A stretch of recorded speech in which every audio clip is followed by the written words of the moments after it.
नमस्कार फ्रेंड्स।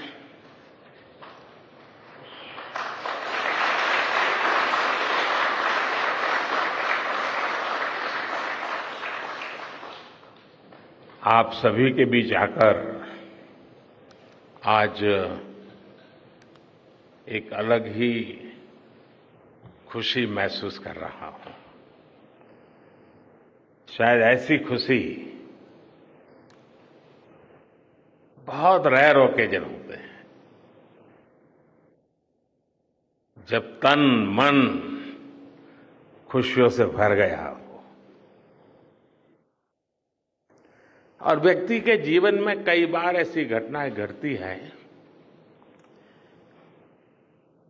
कि वो बेसब्री हावी हो जाती है। इस बार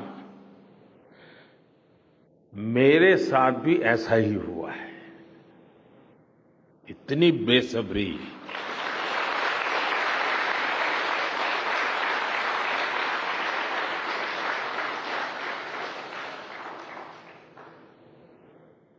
मैं साउथ अफ्रीका में था, फिर ग्रीस का कार्यक्रम था तो वहां चला गया, लेकिन मेरा मन पूरी तरह आपके साथ ही लगा हुआ था।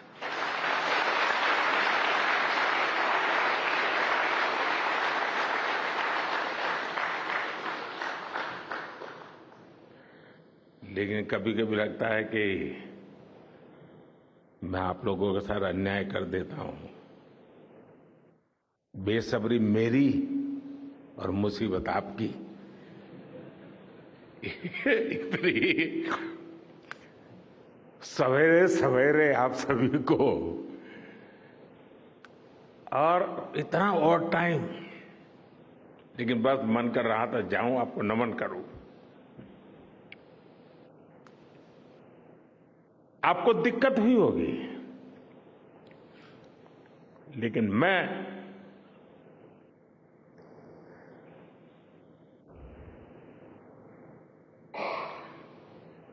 भारत में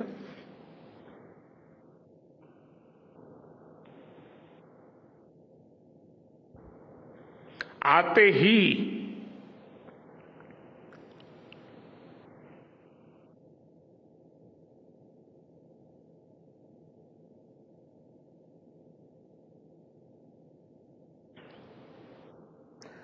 जल्द से जल्द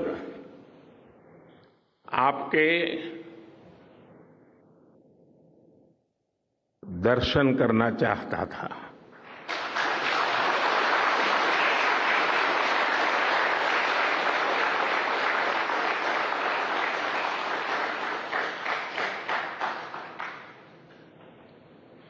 आप सबको सैल्यूट करना चाहता था।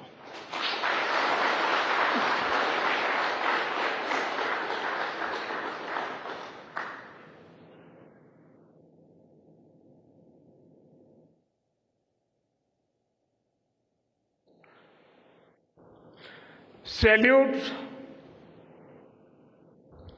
आपके परिश्रम को,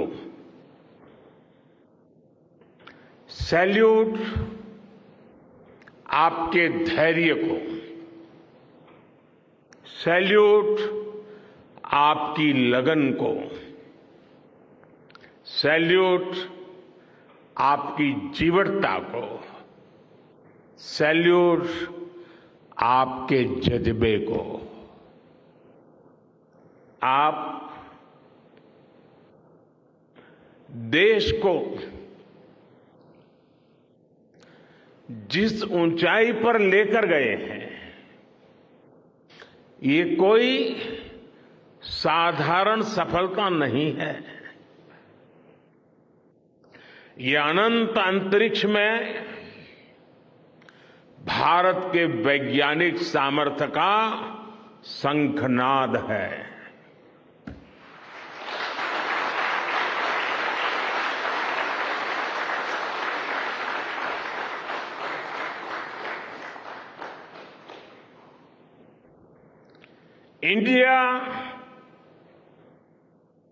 India is on the moon.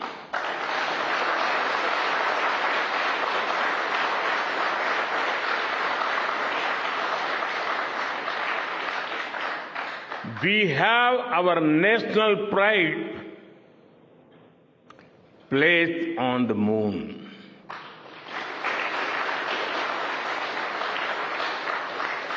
हम वहां पहुंचे जहां कोई नहीं पहुंचा था।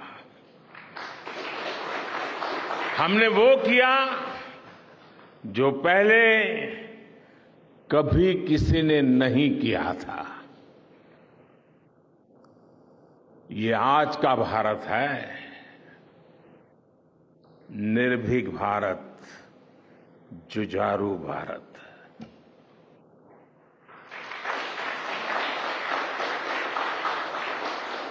ये वो भारत है जो नया सोचता है, नए तरीके से सोचता है, जो डार्क जोन में जाकर भी दुनिया में रोशनी की किरण फैला देता है।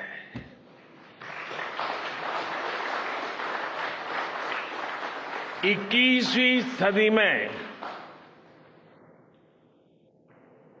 यही भारत दुनिया की बड़ी बड़ी समस्याओं का समाधान करेगा। मेरी आंखों के सामने 23 अगस्त का वो दिन, वो एक एक सेकंड बार बार घूम रहा है। जब टचडाउन कंफर्म हुआ तो जिस तरह यहां इसरो सेंटर में, पूरे देश में लोग उछल पड़े, वो दृश्य कौन भूल सकता है। कुछ स्मृतियां अमर हो जाती है। वो पल अमर हो गया।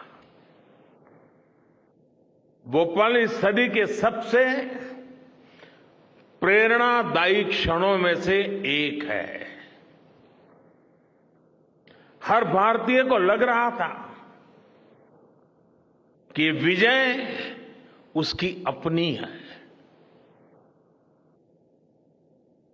खुद महसूस करता था। हर भारतीय को लग रहा था कि जैसे वो खुद एक बड़े एग्जाम में पास हो गया है। आज भी बधाइयां दी जा रही है, संदेश दिए जा रहे हैं, और ये सब मुमकिन बनाया है आप सबने, आपने।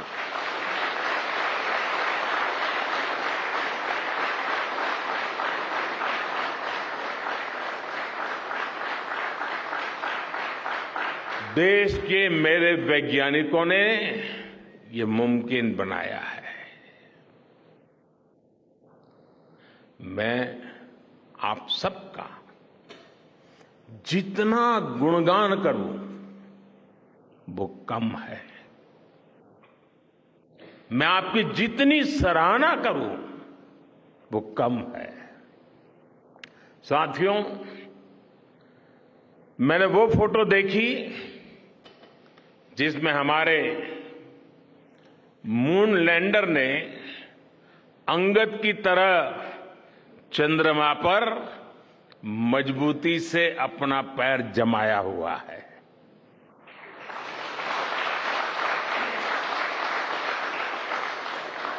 एक तरफ विक्रम का विश्वास है तो दूसरी तरफ प्रज्ञान का पराक्रम है।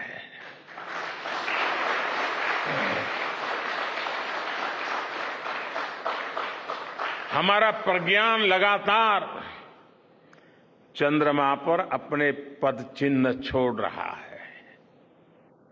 अलग अलग कैमरों से ली गई जो तस्वीरें अभी रिलीज हुई और मुझे देखने का सौभाग्य मिला, वो अद्भुत है।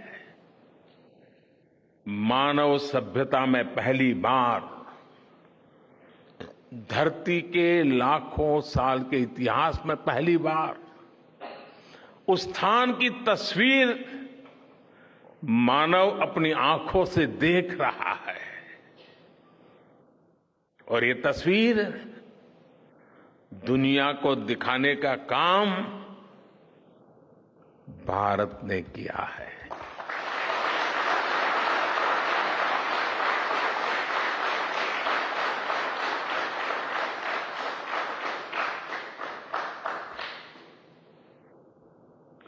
आप सभी वैज्ञानिकों ने किया है। आज पूरी दुनिया भारत की साइंटिफिक स्पिरिट का,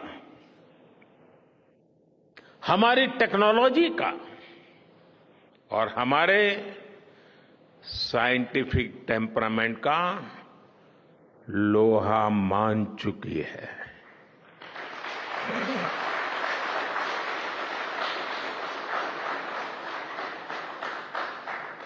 चंद्रयान महाअभियान सिर्फ भारत की नहीं बल्कि पूरी मानवता की सफलता है।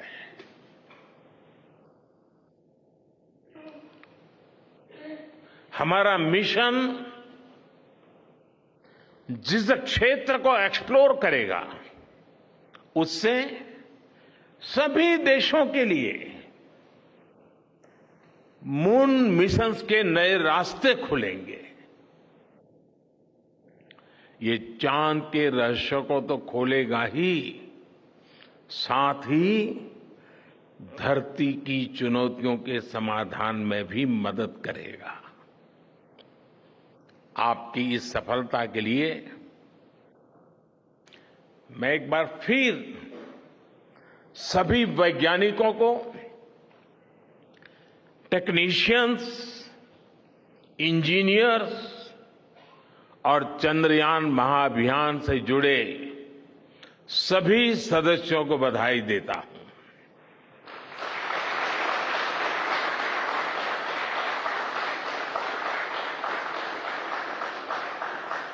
मेरे परिवारजनों,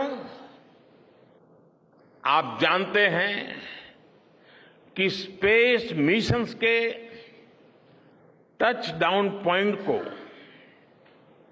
एक नाम दिए जाने की वैज्ञानिक परंपरा है।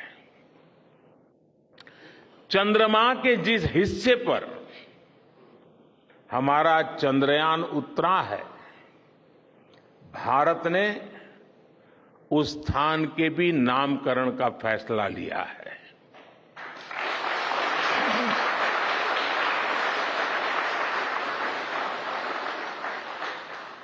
जिस स्थान पर चंद्रयान 3 का मून लैंडर उतरा है, अब उस पॉइंट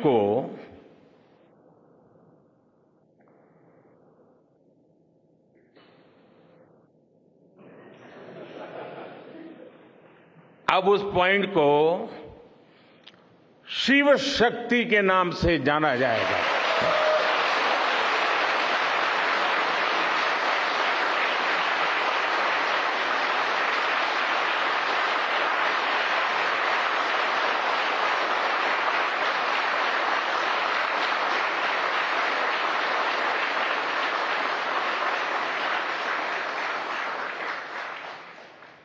शिव में मानवता के कल्याण का संकल्प समाहित है और शक्ति से हमें उन संकल्पों को पूरा करने का सामर्थ्य मिलता है। चंद्रमा का शिव शक्ति पॉइंट हिमालय से कन्याकुमारी से जुड़े होने का बोध कराता है।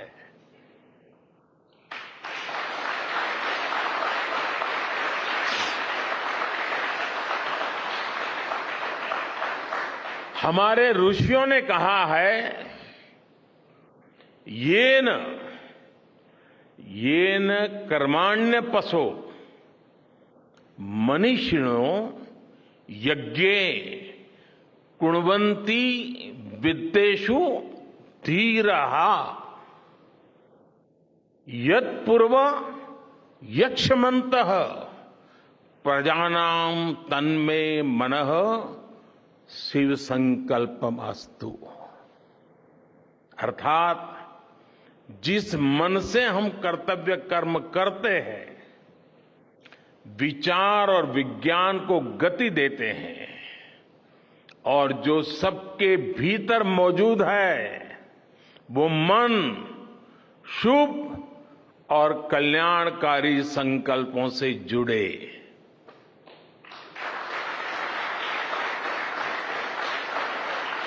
मन के इन शुभ संकल्पों को पूरा करने के लिए शक्ति का आशीर्वाद अनिवार्य है,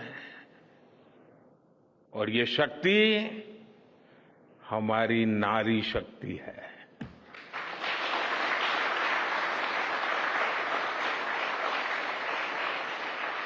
हमारी माताएं बहनें हैं।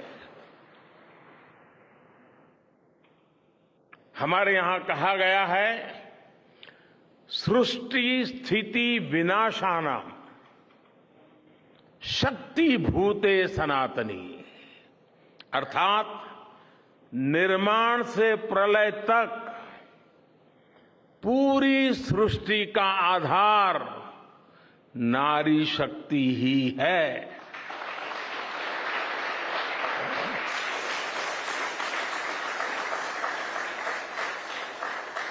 आप सबने देखा है, चंद्रयान 3 में देश ने, हमारी महिला वैज्ञानिकों ने, देश की नारी शक्ति ने कितनी बड़ी भूमिका निभाई है। चंद्रमा का शिव शक्ति पॉइंट सदियों तक भारत के इस वैज्ञानिक और दार्शनिक चिंतन का साक्षी बनेगा।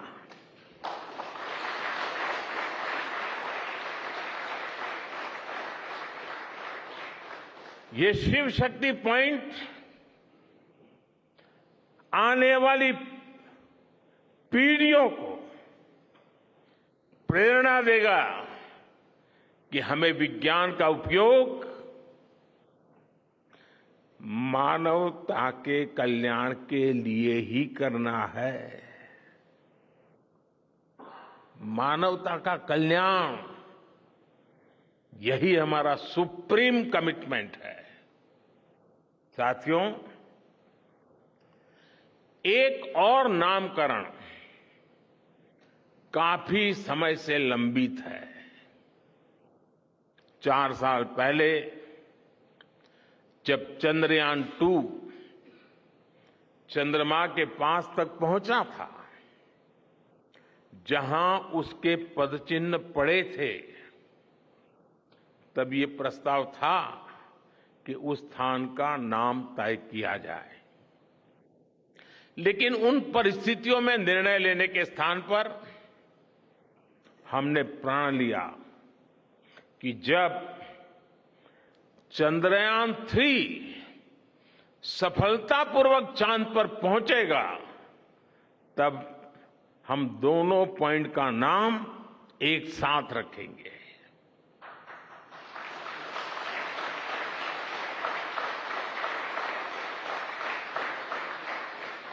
और आज मुझे लगता है कि जब हर घर तिरंगा है, जब हर मन तिरंगा है और चांद पर भी तिरंगा है, तो तिरंगा के सिवाय चंद्रयान 2 से जुड़े उस स्थान को और क्या नाम दिया जा सकता है।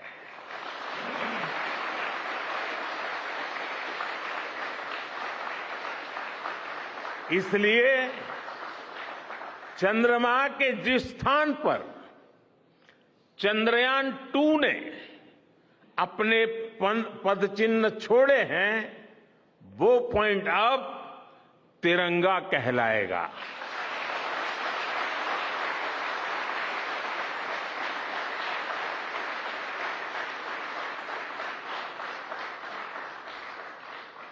ये तिरंगा पॉइंट भारत के हर प्रयास की प्रेरणा बनेगा। ये तिरंगा पॉइंट हमें सीख देगा कि कोई भी विफलता आखिरी नहीं होती। अगर दृढ़ इच्छा शक्ति हो तो सफलता मिलकर के ही रहती है। यानी मैं फिर दोहरा रहा हूं, चंद्रयान-2 के पद चिन्ह जहां है, वो स्थान आज से तिरंगा पॉइंट कहलाएगा। और जहां पर चंद्रयान-3 का मून लैंडर पहुंचा है, वो स्थान आज से शिव शक्ति पॉइंट कहलाएगा।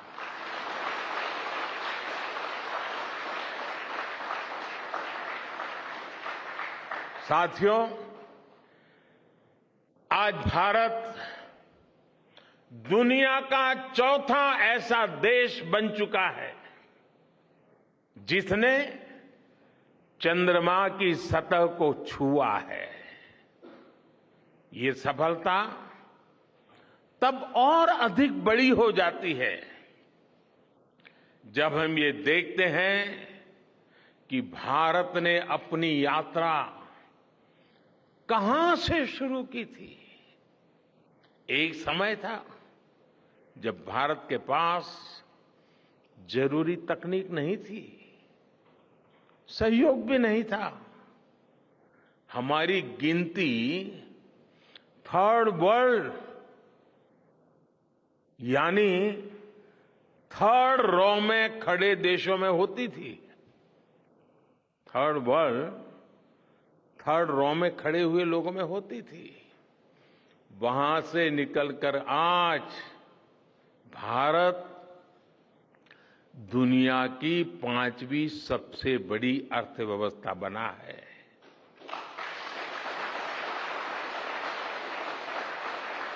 आज ट्रेड से लेकर टेक्नोलॉजी तक भारत की गिनती पहली पंक्ति यानी फर्स्ट रॉ में खड़े देशों में हो रही है।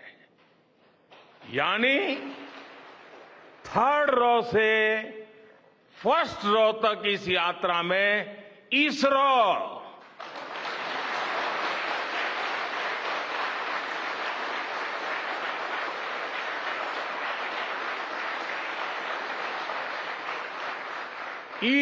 जैसी संस्थानों की बहुत बड़ी भूमिका रही है। आपने आज मेक इन इंडिया को चांद तक पहुंचा दिया है।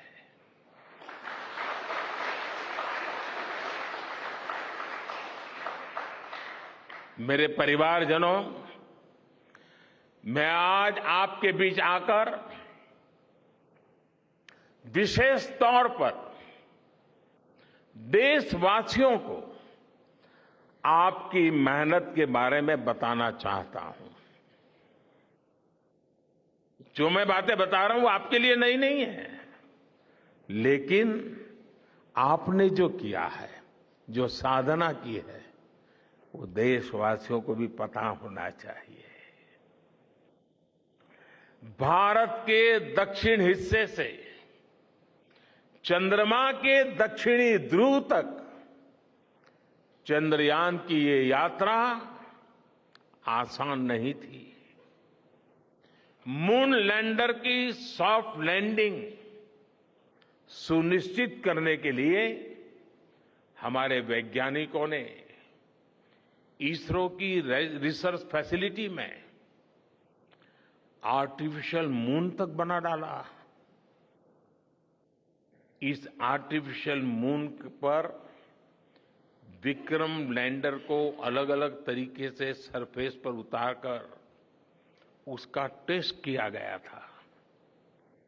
अब इतने सारे एग्जाम देकर हमारा मून लैंडर वहां गया है तो उसे सक्सेस मिलनी ही मिलनी थी।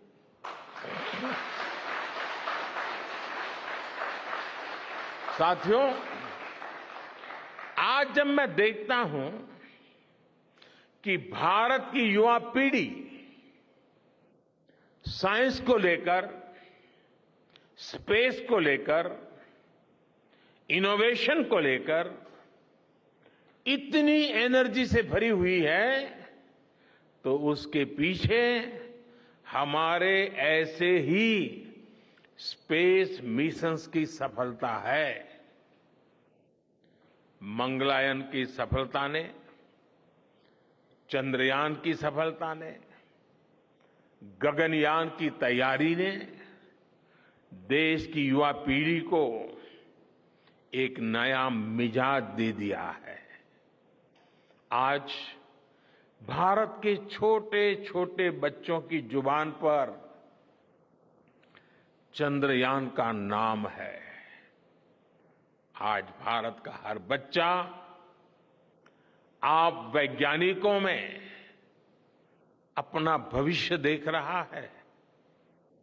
इसलिए आपकी उपलब्धि सिर्फ ये नहीं है कि आपने चांद पर तिरंगा लहराया, लेकिन आपने एक और बड़ी उपलब्धि हासिल की है, और वो उपलब्धि है भारत की पूरी पीढ़ी को जागृत करने की, उसे नई ऊर्जा देने की।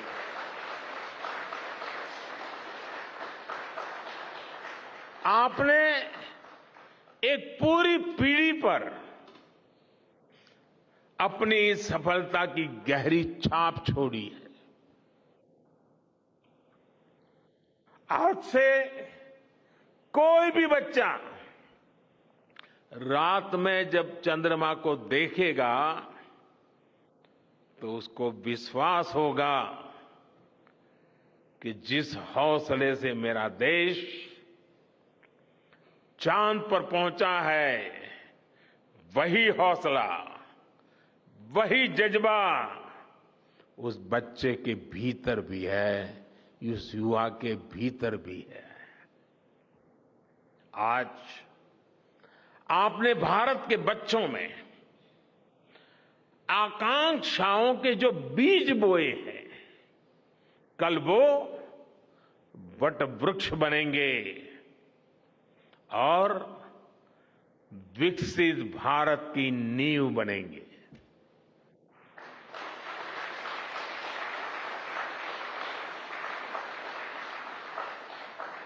हमारी युवा पीढ़ी को निरंतर प्रेरणा मिलती रहे, इसके लिए एक और निर्णय लिया गया है। 23 अगस्त को जब भारत ने चंद्रमा पर तिरंगा फहराया, उस दिन को अब हिंदुस्तान नेशनल स्पेस डे के रूप में मनाया जाएगा।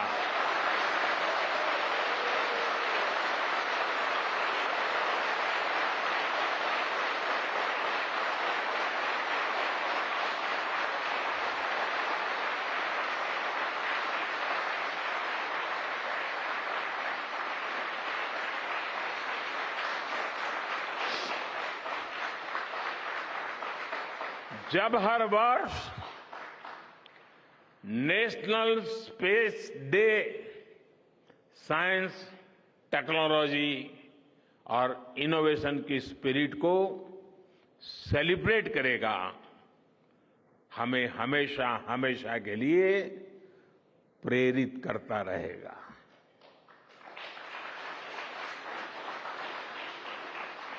मेरे परिवारजनों, आप भी जानते हैं कि स्पेस सेक्टर का जो सामर्थ्य है वो सैटेलाइट लॉन्च करने या अंतरिक्ष की खोज से कहीं ज्यादा बड़ा है। स्पेस सेक्टर की एक बहुत बड़ी ताकत है जो मैं देखता हूं, वो है ईज ऑफ लिविंग और ईज ऑफ गवर्नेंस। आज देश में स्पेस एप्लीकेशंस को गवर्नेंस के हर पहलू से जोड़ने की दिशा में बहुत बड़ा काम हुआ है। आप लोगों ने जब मुझे प्रधानमंत्री के रूप में काम का दायित्व दिया तो प्रधानमंत्री बनने के बाद मैंने भारत सरकार के जॉइंट सेक्रेटरी लेवल के ऑफिसर्स की स्पेस साइंटिस्ट के साथ एक वर्कशॉप करवाई थी और इसका मकसद ये था कि गवर्नेंस में, शासन व्यवस्था में ट्रांसपेरेंसी लाने में स्पेस सेक्टर की ताकत का ज्यादा से ज्यादा इस्तेमाल कैसे करें। तब किरण जी शायद हम लोगों के साथ काम करते थे। इसी का नतीजा था जब देश ने स्वच्छ भारत अभियान शुरू किया, शौचालयों का निर्माण शुरू किया, करोड़ों घरों को बनाने का अभियान चलाया, तो इन सब के मॉनिटरिंग के लिए, उसकी प्रगति के लिए स्पेस साइंस ने बहुत मदद की। आज देश में दूर दराज के इलाके में एजुकेशन, कम्युनिकेशन और हेल्थ सर्विसेज पहुंचाने में स्पेस सेक्टर की बहुत बड़ी भूमिका है। इन दिनों आजादी के अमृत महोत्सव के निमित्त जो जिले जिले में अमृत सरोवर बन रहे हैं, उसका भी टैगिंग, उसके भी मॉनिटरिंग स्पेस के द्वारा ही हो रही है। बिना स्पेस टेक्नोलॉजी के हम टेलीमेडिसिन और टेली एजुकेशन की कल्पना तक नहीं कर सकते। स्पेस साइंस ने देश के रिसोर्सेज के ऑप्टिमम यूटिलाइजेशन में भी बहुत मदद की है। हमारे देश के एग्रीकल्चर सेक्टर को ताकत देने में, मौसम का अनुमान लगाने में स्पेस सेक्टर जो मदद करता है वो देश का हर किसान जानता है। आज वो देख लेता है अपने मोबाइल पर अगले सप्ताह मौसम का क्या हाल है।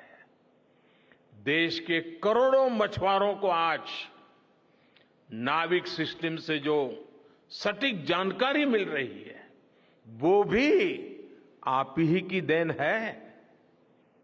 आज जब देश में बाढ़ आती है, कोई प्राकृतिक आपदा आती है, भूकंप आता है, तो हालात की गंभीरता का पता लगाने में आप सबसे पहले आगे आते हैं।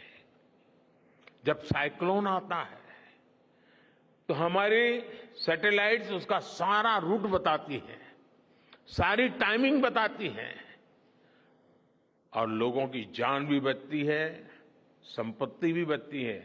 और सिर्फ साइक्लोन के कारण जो संपत्ति बचती है ना, उसका अगर जोड़ लगा दें तो आज स्पेस का जो खर्चा है उससे वो ज्यादा हो जाता था।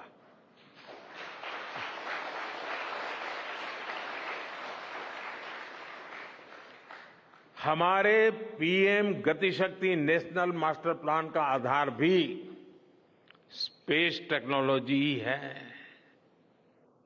और आज दुनिया भारत के इस गतिशक्ति प्लेटफॉर्म का अध्ययन कर रही है कि प्लानिंग और मैनेजमेंट में ये प्लेटफॉर्म कितना उपयोगी हो सकता है। इससे प्रोजेक्ट्स की प्लानिंग, एजुकेशन और मॉनिटरिंग में काफी मदद मिल रही है। समय के साथ बढ़ता हुआ स्पेस एप्लीकेशन का ये दायरा हमारे युवाओं के लिए अपॉर्चुनिटीज भी बढ़ा रहा है। अवसर बढ़ा रहा है। और इसलिए आज मैं एक सुझाव भी देना चाहता हूं, और मैं चाहूंगा कि आपके यहां से जो रिटायर्ड लोग हैं वे इसमें काफी मदद कर सकते हैं। अब ये मत बोलिएगा कि इतनी सुबह सुबह मोदी जी यहां आए और कुछ काम भी दे करके जा रहे हैं। साथियों, मैं चाहूंगा कि इसरो केंद्र सरकार के विभिन्न मंत्रालय और राज्य सरकारें मिलकर गवर्नेंस में स्पेस टेक्नोलॉजी पर एक नेशनल हैकाथॉन का आयोजन करें। इस हैकाथॉन में ज्यादा से ज्यादा युवा, ज्यादा से ज्यादा यूनिवर्सिटी, ज्यादा से ज्यादा नौजवान वो शामिल हो, जुड़े। मुझे विश्वास है ये नेशनल हैकाथॉन हमारी गवर्नेंस को और प्रभावी बनाएगा, देशवासियों को मॉडर्न सॉल्यूशंस देगा। और साथियों, आपके अलावा मैं अपनी युवा पीढ़ी को एक और टास्क अलग से देना चाहता हूं। और होमवर्क के दिए बिना बच्चों को काम करने का मजा नहीं आता है। आप सब जानते हैं कि भारत वो देश है जिसने हजारों वर्ष पूर्व ही धरती के बाहर अनंत अंतरिक्ष में देखना शुरू कर दिया था। हमारे यहां सदियों पहले अनुसंधान परंपरा के आर्यभट्ट, ब्रह्मगुप्त, वराहमिहिर और भास्कराचार्य जैसे ऋषि मनीषी हुए थे।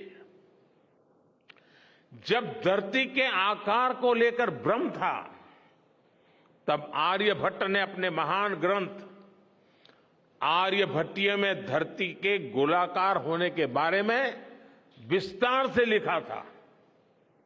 उन्होंने एक्सिस पर पृथ्वी की रोटेशन और उसकी परिधि की गणना भी लिख दी थी। इसी तरह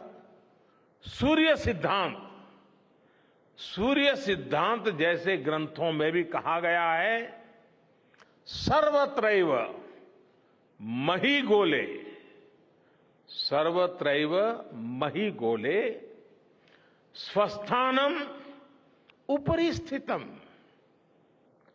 मन्यन्ते खेयतो गोलस तस्य क्व ऊर्ध्वं क्व वाधः। अर्थात पृथ्वी पर कुछ लोग अपनी जगह को सबसे ऊपर मानते हैं, लेकिन ये गोलाकार पृथ्वी तो आकाश में स्थित है, उसमें ऊपर और नीचे क्या हो सकता है, ये उस समय लिखा गया था। ये तो मैंने सिर्फ एक श्लोक बताया है। ऐसी अनगिनत रचनाएं हमारे पूर्वजों ने लिखी हुई है। सूर्य, चंद्रमा और पृथ्वी के एक दूसरे के बीच में आने से ग्रहण की जानकारी हमारे कितने ही ग्रंथों में लिखी हुई पाई जाती है। पृथ्वी के अलावा अन्य ग्रहों के आकार की गणनाएं, उनके मूवमेंट से जुड़ी जानकारी भी हमारे प्राचीन ग्रंथों में मिलती है।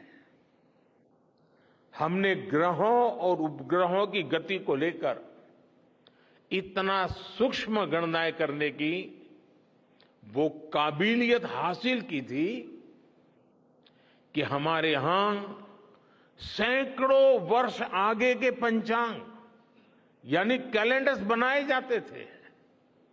इसलिए मैं इससे जुड़ा एक टास्क अपनी नई पीढ़ी को देना चाहता हूं, स्कूल कॉलेज के बच्चों को देना चाहता हूं। मैं चाहता हूं कि भारत के शास्त्रों में जो खगोलीय सूत्र है उन्हें साइंटिफिकली प्रूव करने के लिए नए सिरे से उनके अध्ययन के लिए नई पीढ़ी आगे आए।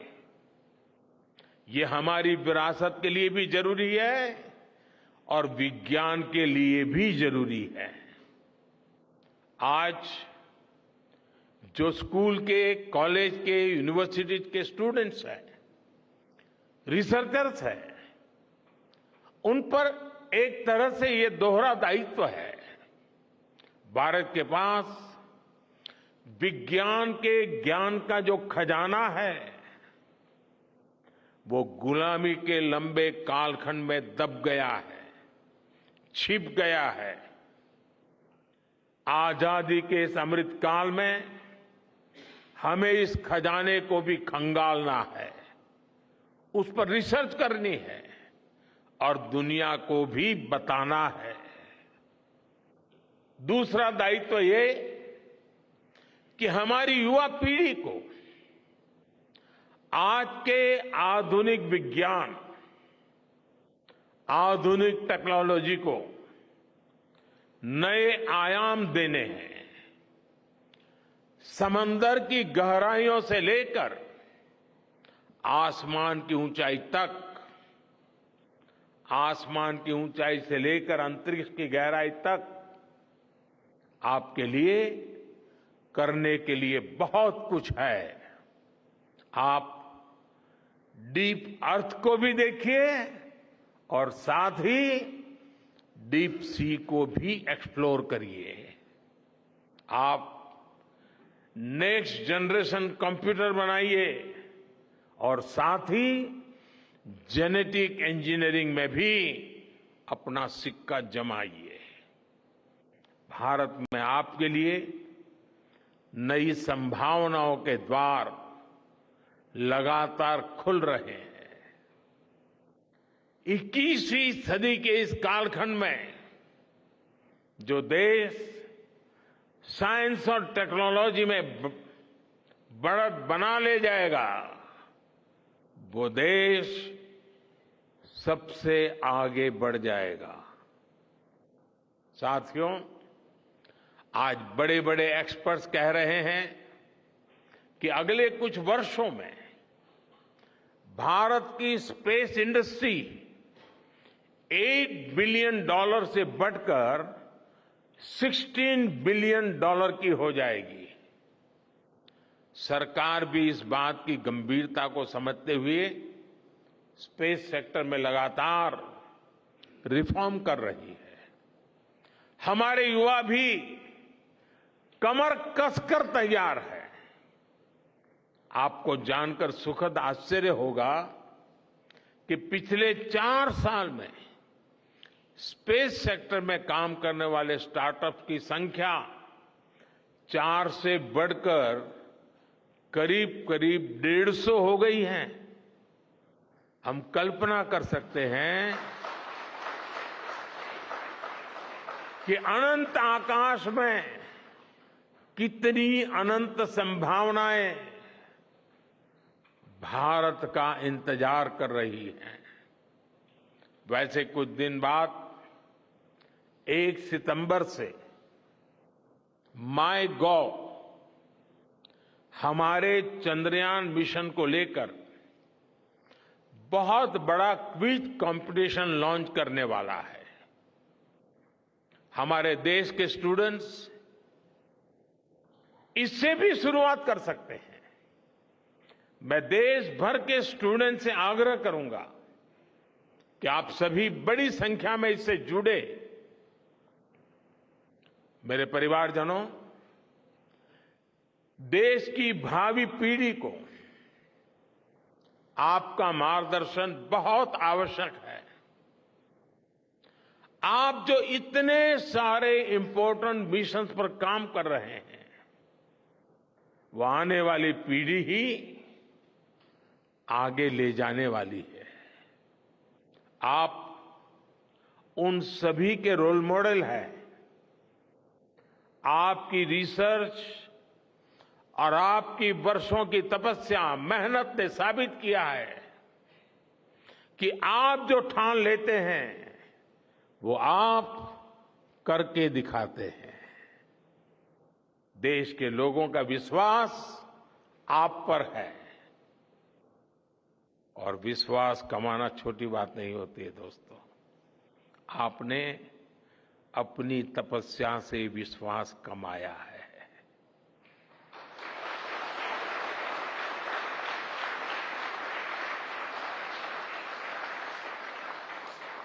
देश के लोगों का आशीर्वाद आप पर है। इसी आशीर्वाद की ताकत से, देश के प्रति इसी समर्पण भाव से भारत साइंस एंड टेक्नोलॉजी में ग्लोबल लीडर बनेगा। और मैं आपके बीच बड़े विश्वास के साथ बताता हूं, इनोवेशन की हमारी यही स्पिरिट ही 2047 में विकसित भारत के सपने को साकार करेगी। इसी विश्वास के साथ मैं फिर एक बार आप सबके दर्शन करके पावन हुआ हूं।